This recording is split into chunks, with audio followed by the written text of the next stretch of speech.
Does free trade help the poor, or does it only end up benefiting the rich and multinational corporations? The relationship between free trade and poverty reduction is often misunderstood and is the subject of a lot of misinformation used to push a narrative. Advocates for laissez faire, aka unregulated capitalism, and globalization, which is international markets, so basically worldwide markets, businesses all over the world competing with each other. That's globalization. So, advocates for laissez faire capitalism and globalization, they believe that free trade and economic liberalization, which is the removal of barriers to trade, will automatically reduce poverty by creating jobs in poor areas and developing countries, giving the people their jobs to pull themselves out of poverty. Opponents of free trade and globalization believe that free trade only ends up benefiting the rich and doesn't help the poor. The truth is between these two views.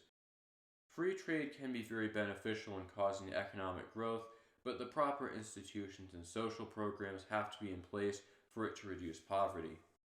At the risk of sounding like an enlightened centrist, both sides are right about certain things and wrong about others.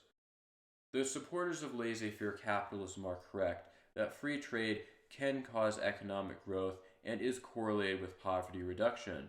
According to a study by Syracuse University economist Devashish Mitra, a name I'm probably butchering, a 1 percentage point increase in trade is associated with a 0.149 percentage point decline in poverty, and a 1 percentage point decline in the average tariff rate is associated with a 0.4 percentage point decline in poverty.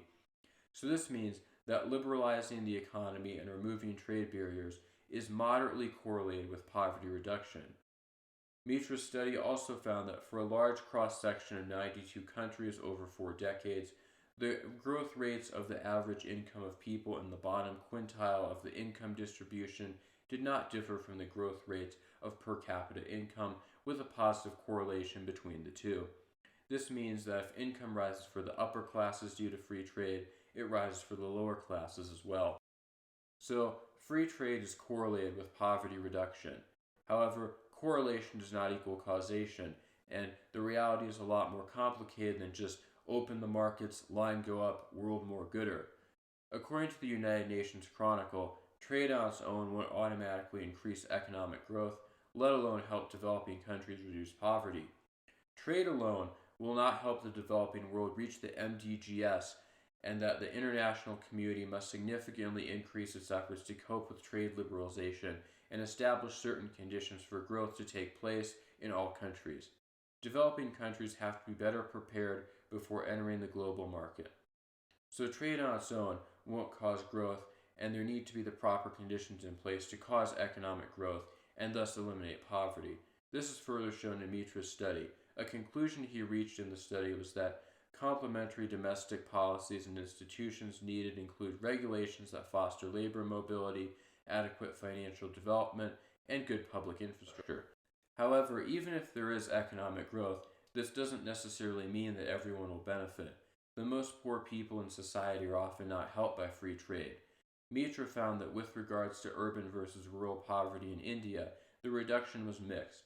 One such study showed that poverty reduction was lower in rural Indian districts where employment was concentrated in industries with high exposure to trade liberalization.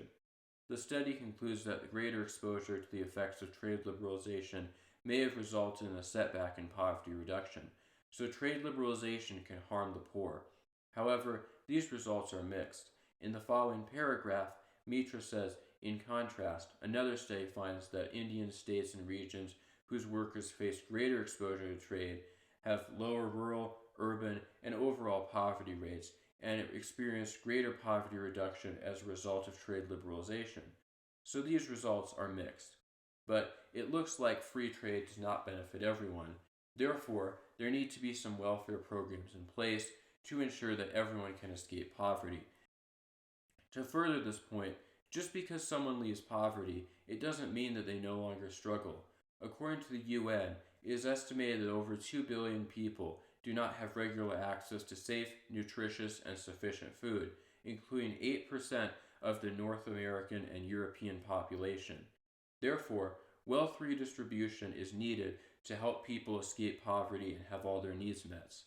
So things like Social Security and other social programs are necessary. In conclusion, free trade is very beneficial, but the proper institutions need to be in place. So, rule of law, roads, and other infrastructure, as well as social programs to redistribute the wealth to the poorest in society who may otherwise not benefit. That was all for this video, but if you'd like to see more videos like this, hit the like and subscribe button. I'm working on another econ video, privatization versus nationalization. I'm out. Peace.